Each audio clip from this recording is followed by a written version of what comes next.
I'm going to go to invite guests and invite everybody.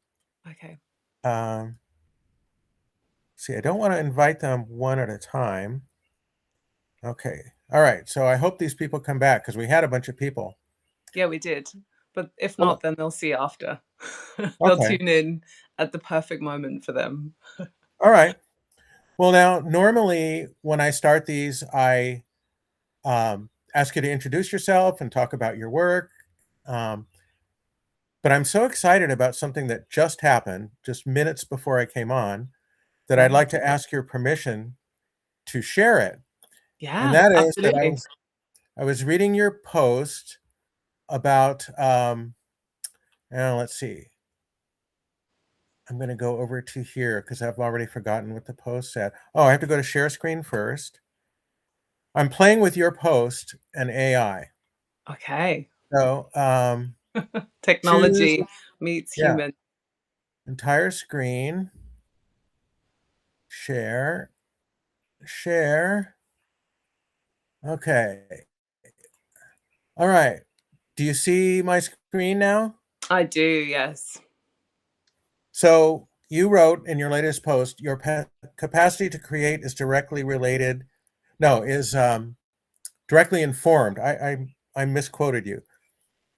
Your capacity to create is directly informed by your capacity to receive yourself. Mm. And I asked generateideas.com to make a um, mind map for that, and this is what it created, Interesting. and it was kind of interesting. Hmm. Um, so it told me that all of these subtopics are related um, to that statement because that statement has so much meaning. Mm. It has so many subtexts, so many Mm. um, things that arise out of it. Mm. And then what I did, I went to, I hope this shows up. If you can see this, I went to meta.ai and I wrote, please make a video illustrating this sentence from Leila Simone. Your capacity to create is directly informed by your capacity to receive yourself. Mm. And Beautiful. I like this because the woman in the second frame, I don't know what happened to the other frames. I guess the AI is still grinding away, creating stuff. Mm. But the woman in the second frame, for me, she kind of embodies your statement because as you see her, she's looking outward at her environment, but she's also bringing the environment into herself. So she's Mm. receiving herself and creating at the same time. Hmm. And then I wanted something, and then I asked it pretty much, I rephrased the question a little bit. I just said, please make a video about this sentence. Your capacity to create is directly informed by your capacity to receive yourself. Mm. And this time it came up with these 4 videos. Mm. And these are also rather evocative, although they don't directly relate to the statement as much as the first one did. But anyway, I just had to show you that because I loved your statement so much that I thought I want to see what AI would make of it if it tries to illustrate. Mm.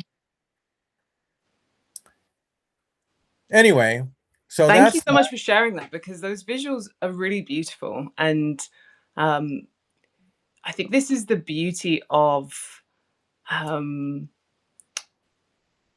like, as you said, you were interested in what AI would make of that, right? But what I find fascinating is actually how the most advanced technology that we have is our human instrument, is our capacity to receive the world in this nuanced way, right, and our ability to create from that, of our processing capacity to express something that is truly unique and original, that each one of us has that capacity for.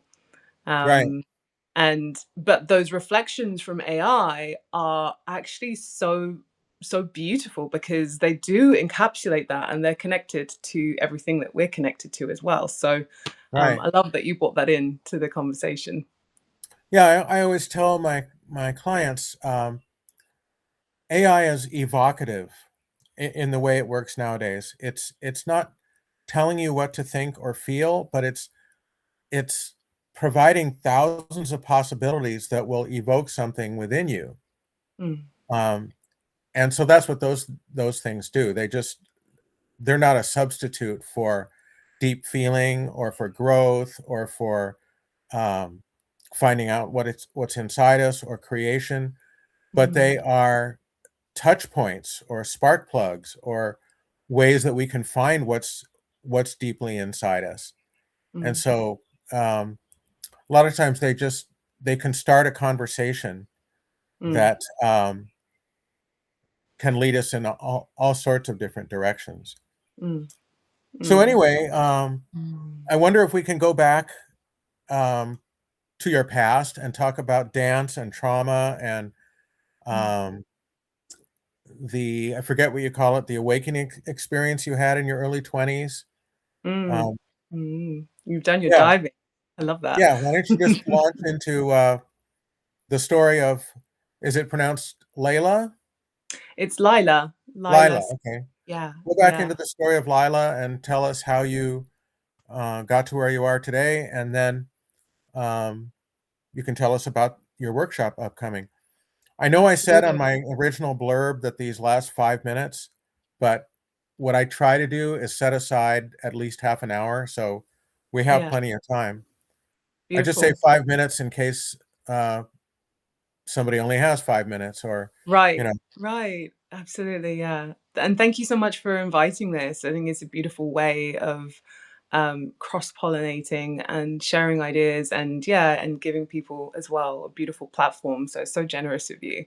right, And yeah, so for anyone tuning in, my name is Lila Simone. I'm a transformational coach and an embodied leadership guide. And um, to unpack that, that for me really means this: the art of being in the process of changing, of growing, of becoming uh, a version of ourselves that is more attuned to the truth of our soul, our spirit, um, and embodying that here in our lives, and expressing that and speaking that and breathing that into life to contribute our unique beauty to something that can be new in the world.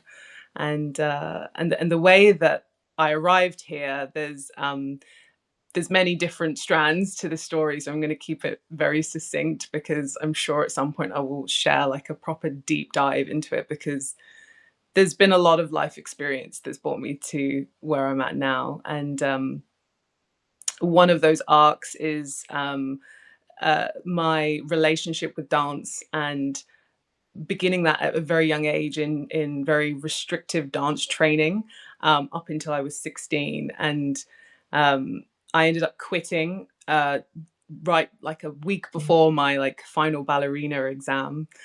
And um and I went into like a 7 year period that was now what I recognize as a dark night of the soul, but I had no tools or resources for really processing the grief of giving up something that felt like um, a gift that was given to me. And so then in my early 20s, I came back to dance and went on this exploration of uh, how all of the ways my training with dance was distorting or contorting who I truly was, and untraining myself and pulling all of the stories away, to express myself more authentically through improvised dance and through um, embodied somatics, and yeah, really just peeling away the layers of everything that I was not, that I picked up from when I was younger.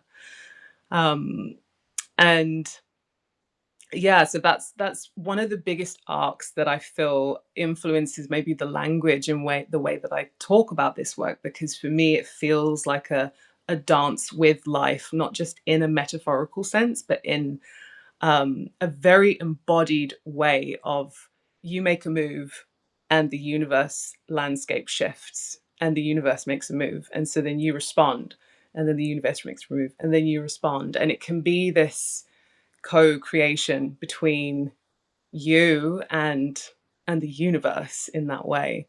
So I feel like that's reframed. It's kind of, I will always be a dancer in that, from that perspective, because it's really coded the way that I see things from such a young age. And so that's one aspect of the story. And then the other aspect really is that during that 7 year dark night of the soul period, I had an experience that was a very, very sudden, immediate uh, awakening moment where I felt incredibly aware of the fact that I was suddenly inside a body, that the space between me and my words and my actions felt like I was really, really far away, but I was still here, present in the body, but able to pick up on so, so much more. Um, and that happened by accident. I was, I got caught in a trance looking at myself in the mirror. And Wow. so, yeah, that's a whole conversation, I'm sure, for another time.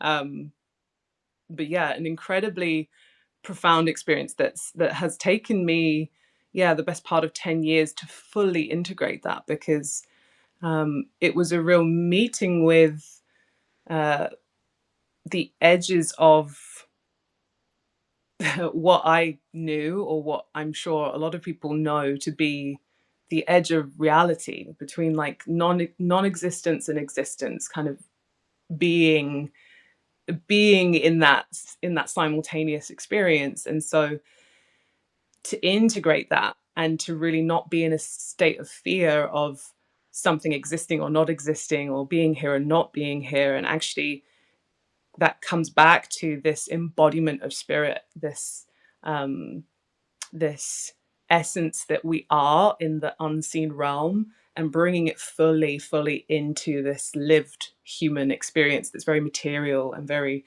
tangible to us. Um, so so yeah, that's as brief as I could probably and have ever probably said it. My Okay. story. Um, so thank you for asking that. Yeah. I noticed I went and looked at some of your Instagram things, and then Oh my after god, it's that, so old. well, I It love needs them. a good There's update. some Yeah. dancing in there, and then I saw the some of your YouTube videos, and I really liked the Mm, one where your friend Camilla was using the singing mm, bowl, and you were dancing on the beach. yes. And Yeah. right after that, I read your post called "In the Seat," and Mm, the way I interpret it, my body was saying to me, my mind was reading your words, but my body was saying, I want Lila to get out of her seat and dance. I want her to mm, dance the meaning of this to me, because in the seat sounds like being still. mm, I mean, it's mm, something that we do, like when we meditate or when we want to be still. But I found my body thinking, I want to go back to watching that video. Um, mm, so then I kind of took one device and I watched you dancing on the beach while I read the thing mm. about being in the seat. Ooh, I It was love. almost as if my body and mind were desiring different inputs, Yeah. or desiring different ways for you to explain your truth. Yeah. And I wanted both, but just the phrase "in the seat" made my body a little fidgety, as if I don't want to Mm, be in a seat. I want to dance, and mm, so I'm going to watch Lila dance. So mm. anyway, I don't know if anyone else uh, had that reaction, but that's what I was thinking. Mm. I love that feedback. I love that feedback, because for me this is an embodied practice that for the first time I'm speaking to it in this way around being in the sea. And so it's very helpful feedback for me as well. Um, but I love that response because um, I think this is part of the play, is that being in the seat doesn't necessarily mean being sat down. It's being in the seat of um, agency, and in the seat of sovereignty, and in the seat of choice, which is fluid and which is moving. And so I actually love that your body was just like, yeah, I need to be in movement, because that's Right. what it is. It's actually this fluid place, um, where from that place where we're really aware and bringing or allowing life to meet us, we have to move with it. We can't be static with life.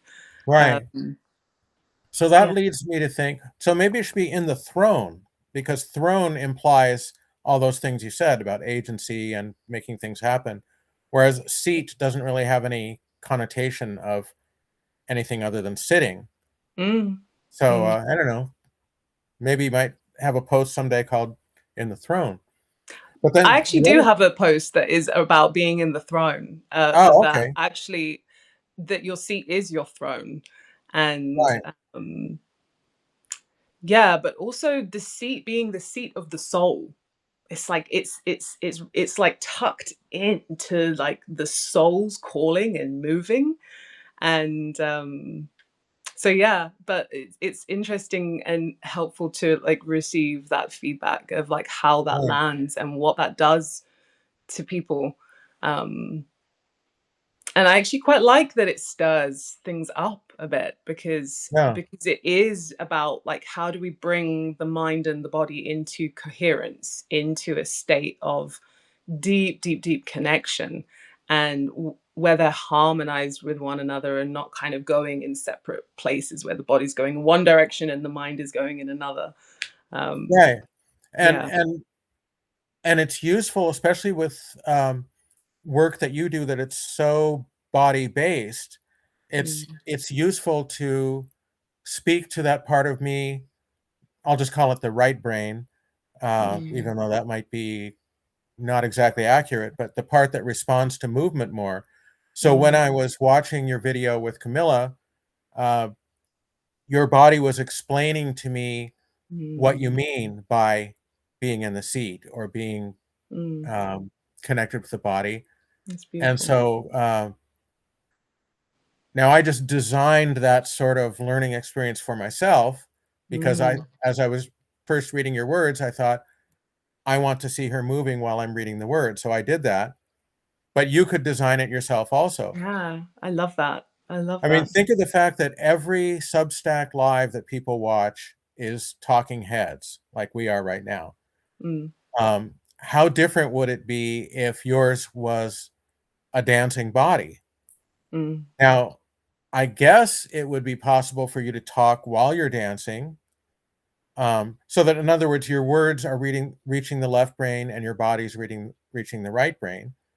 yeah. Um, I guess you could do it with a face mic so that you're talking while you're dancing, but you could Mm, also dance the message and then do a voiceover later, mm, record over it, and you could just tell people that. You could say, um, "I'm reaching your logical side that wants meaning by mm, talking to you, but this is an mm, audio laid over a dance video in mm, which my body seeks to connect with your body." mm, Because mm, the things we're talking about sometimes can't really be put into words. mm, mm, And even if someone's trying to make a decision about whether they want to go further with you, or investigate your workshop or whatever, um, the decision that will be made probably comes from both the mind and the body. mm, And we could say mind, body, and spirit, or soul, or whatever else we want to say. But mm. um, Yeah. anyway, No, I love that. I really love that, because it's actually um it's the format for the very beginning of that workshop. It's a purely movement based aspect at the beginning, um to land people in their seat, because that gets people in deep connection with with their truth, right, with who they really are. And it's very, very helpful feedback, because it's also it's the format that I lead workshops from. Is I'm speaking a transmission at the same time as moving, and I'm moving with the room as well, as I'm instructing people to go deeper into their own experience of self, through my own embodied kind of experience happening live. So that's kind of the magic of it, that we kind of do it all together. I absolutely love that, of bringing that into the frontline kind of communication of it, because that's exactly what it is. So Now, do you ever tell people or invite people in the room mm. to move themselves in response to your movement? Do you ever say Mm. to them, um, it's fine if you want to just sit in your chair and listen, but if you feel an impulse in your body to react in some way, um, Oh yeah, everyone's moving. oh, okay, I yeah, like usually everyone is moving, and sometimes it's smaller. Um, but the transmission of what I'm sharing is, it's like I'm translating what's happening inside of me as an instruction of how the other person can then explore their own movement and their own understanding of their psyche and their emotions and their body. Um, uh, so it's actually a very introspective practice, where um, they don't even need to be watching me in order for it to translate.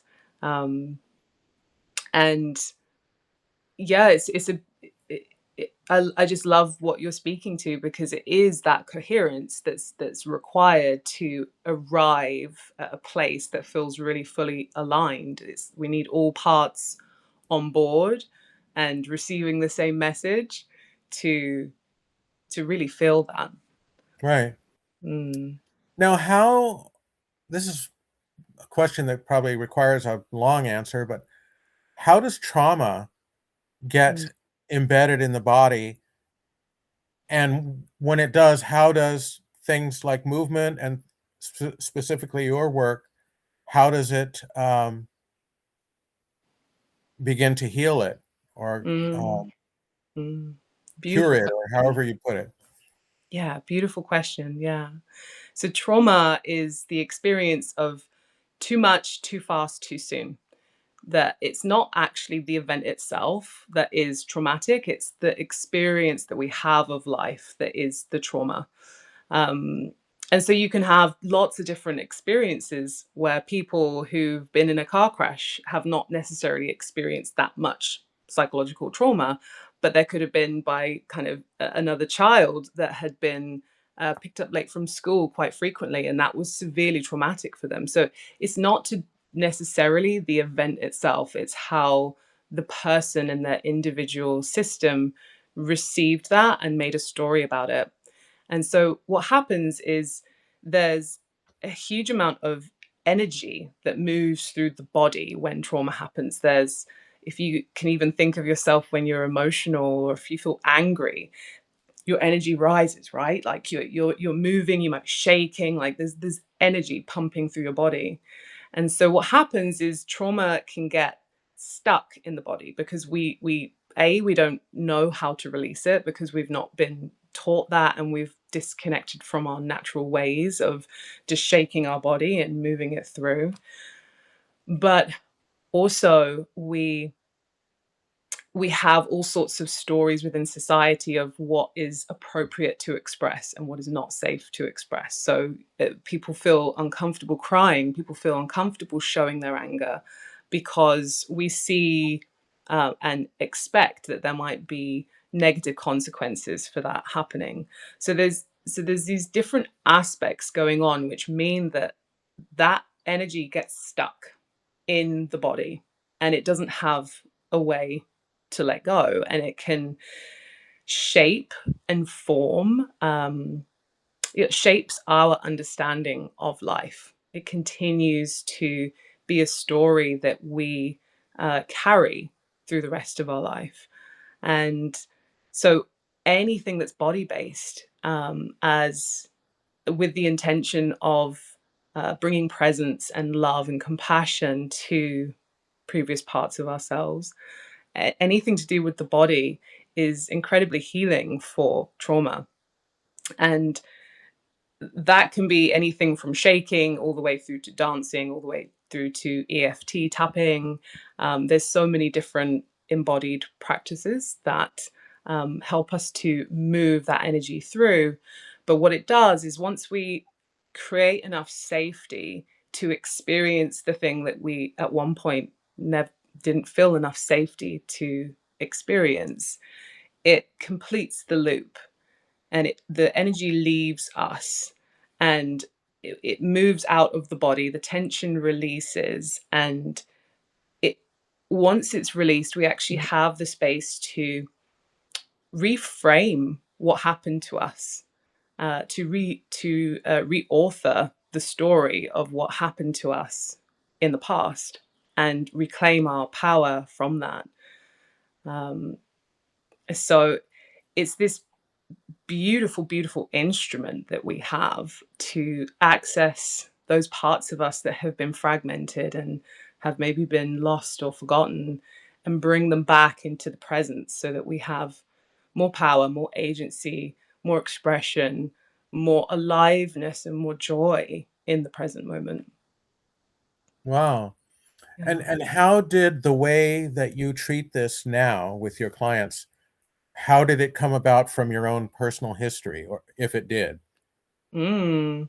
So specifically with dance, there was so many stories within the training that I had that taught me to be what someone else needed to be, how to contort myself and how to follow the rules so that I could fit into this idea of what someone needed me to be as a dancer. Um, I had so many examples of very unrealistic expectations of things that I needed to achieve. And so I never felt enough. I was constantly seeking perfection. And also from such a young age, being on stages from such a young age, performing, I learned to equate performance with love and with validation, with a sense of belonging. So my own story in dance, and then coming away from it, and then coming back to it. Um, when I came back to it, I was undoing a lot of those narratives, and I had to undo them through my body because they were woven into my body, and they're woven into everyone's body. But for me, it was just very specifically, it was through dance. And so I had to unpick all of those stories and to reclaim a sense of what my authentic expression was, that was not based on what any choreographer or other artist needed me to be, but my own true aliveness and essence and the way that that wants to move. Um, and really by bringing in a lot of meditation practices, embodied practices, emotional release work, and rewriting those stories, and working from all those different angles of the mental, the body, the emotional, and the unconscious, was the way that I managed to bring coherence to my own experience. And that's the way that I then work with my clients, is from this very holistic perspective of us as human beings. Wow.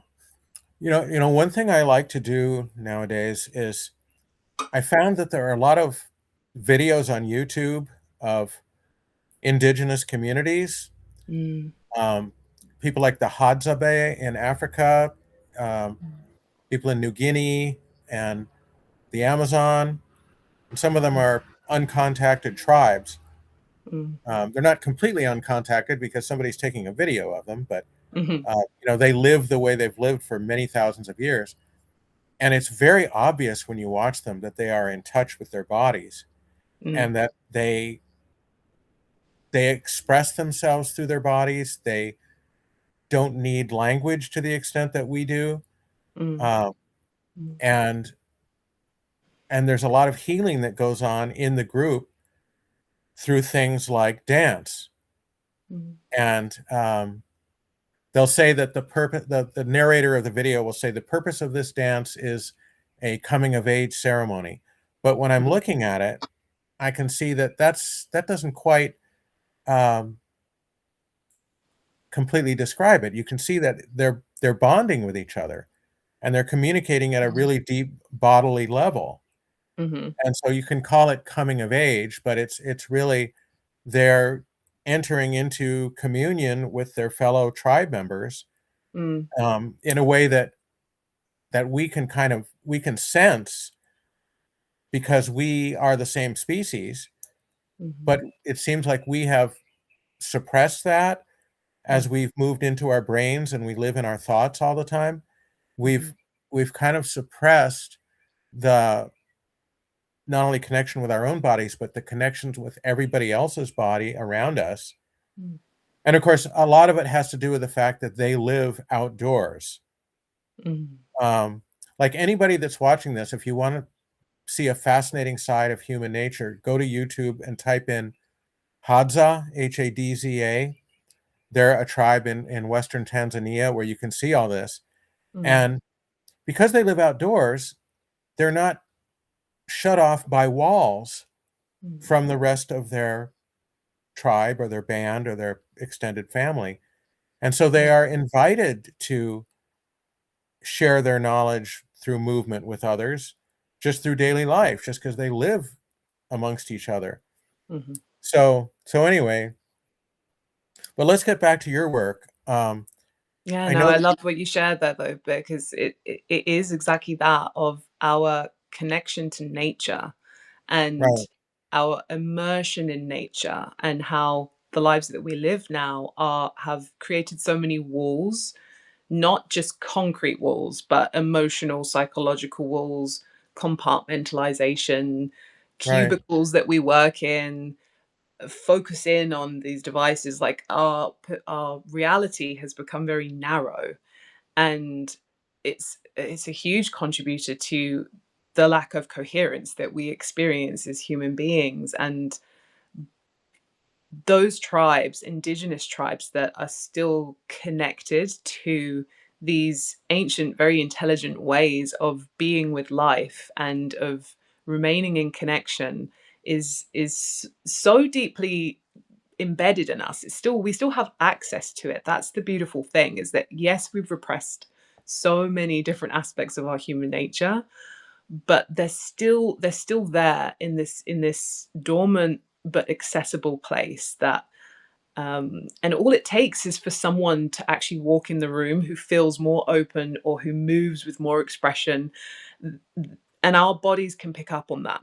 And so right. that's why it's so powerful, each one of us taking whatever accountability we have for just our own world and our own emotions, and being these as joyful or as authentic really as we can be, because that heals other people as well. Just us being in the space with other people in that energy and in that frequency is healing and helps us come back to our nature.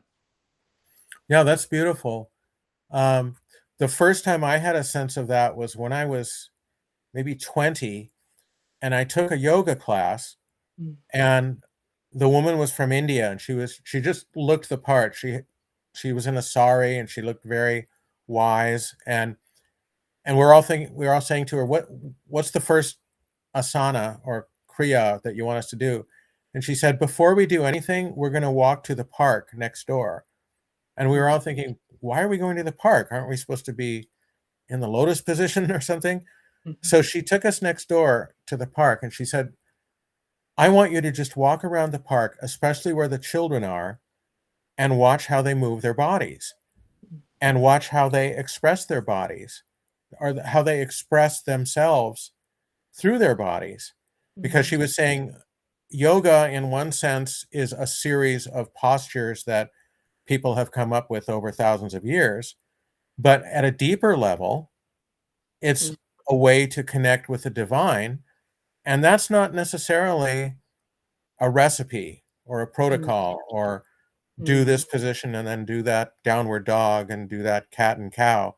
Yeah. It's there's many ways we connect with our bodies and with other people. Mm. And the Mm. people that studied yoga 2000 years ago, they probably were not in a studio blocked off by walls from they were probably in a dirt square in the center of a village, Mhm. and their yoga was connected with everything, with children, with eating, with romance, with dancing, you Mm. know. And so I never forgot that because we just went around kind of staring at the children, especially expressing themselves through their bodies. Mm. And that prepared us to really be curious about our own bodies when we did get into the formal practice of yoga. Mm. Yeah. And the capacity and the expression and the freedom that the body has. And um I've been practicing yoga for 10 years as well, so I'm very deep in that practice. And I always have just I hold things loosely because that has been a beautiful practice for me, for sure, in cultivating that deep inner connection. And there is something about our each of us having our own unique recipe for connecting to the divine, and that there is a beauty in us really embracing that. And it happens through that natural organic movement that the body has, right? And we all Right, stretch differently, we all shake differently, and the more that we can hone in on that and embrace that and express that, the more we're on our own unique path for connecting to the divine. I right. love that. I love that she started the class in that way. It's genius. Yeah, Yeah. very, And yeah, very wise. I tend to learn these lessons a lot by watching animals, Mm, like even dogs and cats, because when you watch them, you realize that they live in the present all the time and mm, they live with their body all the time. right. Nobody has to tell them, live in the present or connect with your body, or Mm, because they don't have the capacity to not be with their body. mm, mm-hmm. And I'm sure you've seen studies of, I think it was Peter Levine, the Mm, trauma expert. He has these videos on his website of there's a lion chasing an antelope, yeah. and the antelope escapes. And a few seconds later, after the antelope has escaped, it's calmly grazing in the meadow. Mm. And he makes the point that we humans, if we were chased by a lion, you know, We would be our carrying brains that would, for years and years right. after. Yeah, like you said earlier, we create a story about it and we're traumatized by it long after the lion has disappeared. Whereas the Mm, antelope in the wild, it as soon as the chase is over and it's escaped with its life, mm, it's back to calmly grazing again. mhm, So mhm, we can be jealous of the antelope, realizing that the fact that we have this much bigger brain, mm, on the one hand, it allows us to create technology, which the antelope can't do. But on the other hand, it also allows us to create trauma and mm, make that trauma live for a long time. mm. So, so anyway, Exactly. Yeah. And just as that's, we can, sorry, go ahead. just as we can learn from indigenous tribes, we can also learn from animals. Absolutely. Absolutely. And they're immersed in life. They're not, even the kind of term connected to life sounds like you can be disconnected. We Right, are all actually immersed within it. No matter how much trauma we have, no matter how disconnected we think we are immersed in the fabric of life always.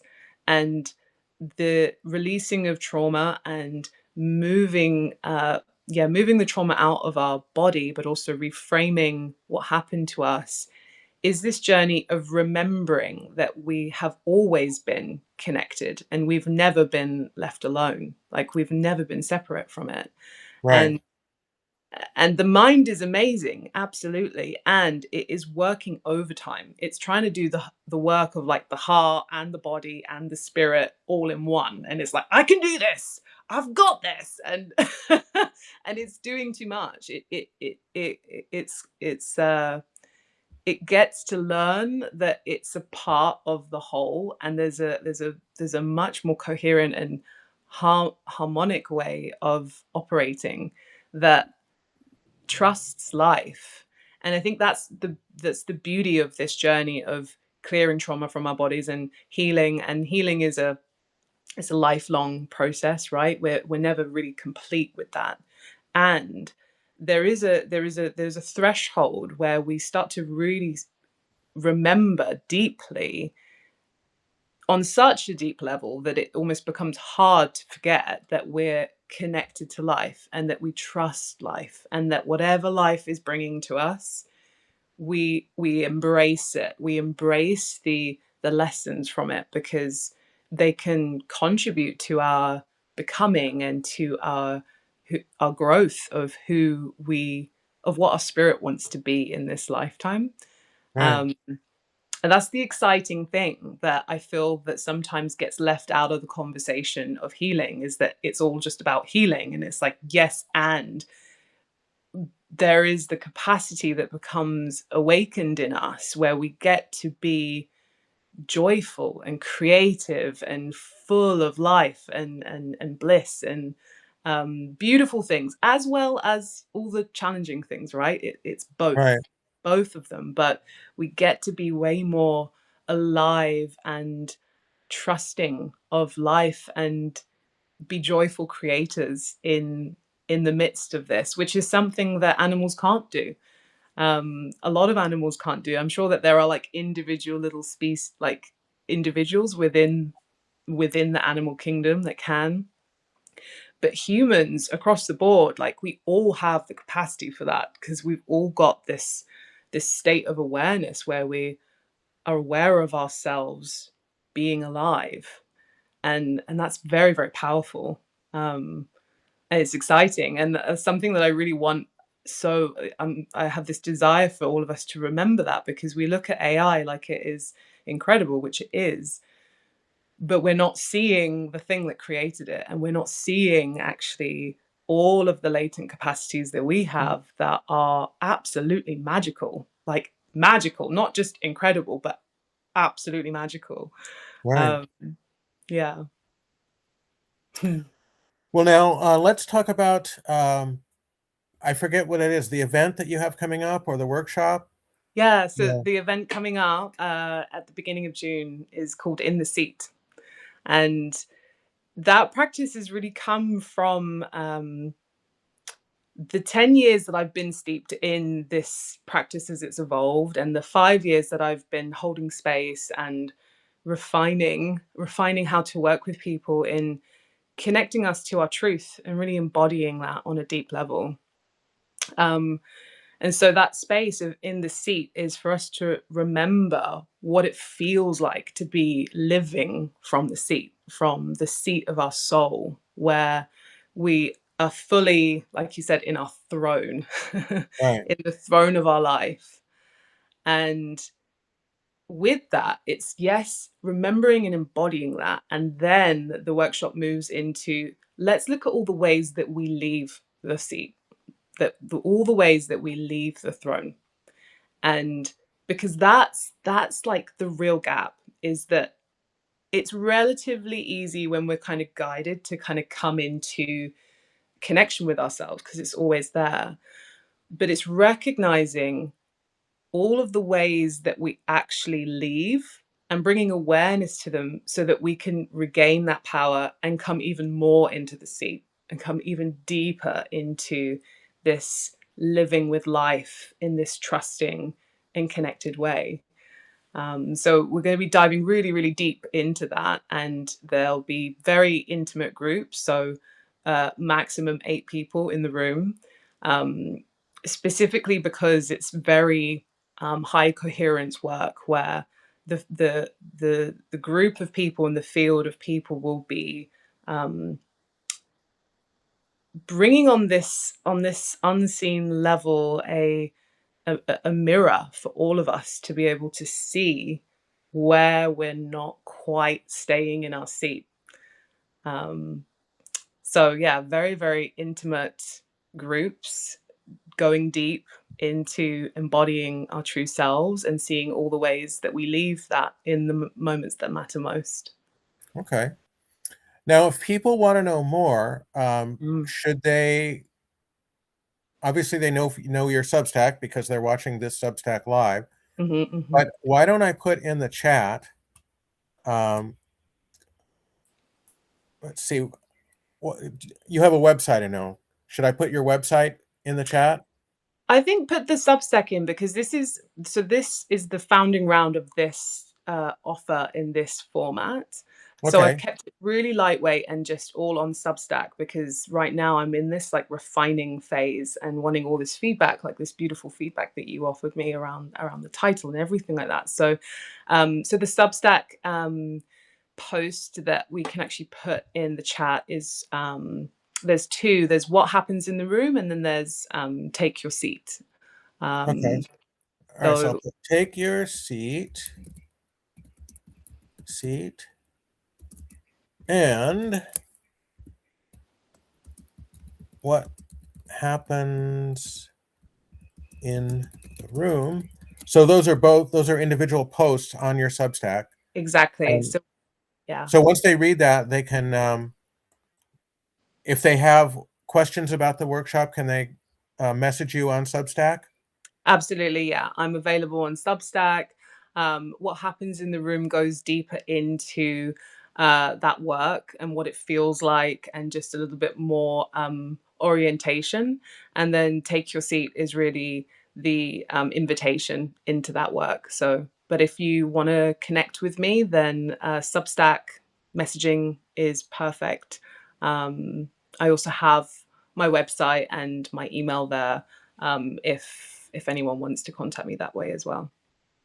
And the workshop is in person in London, right?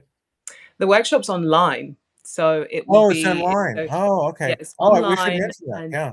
yeah, so it will Okay. be yeah, I didn't mention that. So it's yeah, it Yeah, really when you said allows only 8 people, I was picturing a room in London with just 8 people, and I it didn't will know it was it also it online. will be that at some point. Oh, Absolutely. okay. Yeah, yeah. It's actually based on a workshop that I delivered for a cultural organization a couple months ago. It's the same blueprint, and that was in person. But it follows the exact same blueprint of that, and so it's really a chance for yeah, bringing people into this work very early and to start co-creating that and to get the feedback as well. So people joining will be very, very early in the journey of that, but it's very exciting and potent work. So I'm very excited for whoever feels called to be in that Okay. room. Yeah. Okay, so if you're at all excited by this, as I am, follow Lila on, um, it's substack.com at the new world in view. The new Yeah, world in view. Yeah. yeah, and you can look her up by her name or through that, and you can contact her and get more information. Mm. All right, well, this has been lovely, and I've learned a lot, and I hope people have learned a lot. Um, Mm. probably should say hello to some of you people. Hi, Lynette. Uh, hello, Rachel, and uh, We've had Roya. I think I've beautiful spoken people to join. Roya before. Anyway, so I think we're ready to wrap up. Do you have any final words you'd like to tell people? No, I think I've shared so much, and I'm just very, very grateful for you inviting me on. It's been a really beautiful conversation, and I look forward to seeing some of you in the room. Yeah, and I hope we can do this again. Mm. And this the recording should be up on my Substack within a day or so. I know it Okay. takes Substack a while to render the video, and I guess you can put it on your Substack too, can't you? If I Yeah, just let's send you the see. link? Yeah, Yeah, I should be able to. We'll figure out the tech issues of that. But right. yeah, thank you so, so All right. much. It's Thank you such a very much. pleasure. Thank you everyone for listening and Yeah, watching, thank you, and sorry everyone. for the technical difficulties, and I'm Mm. sure it'll never happen again, and I hope to see you all soon. Yeah, thank Well, you thank so you, much, Lila. everyone. Bye. Bye. Bye bye.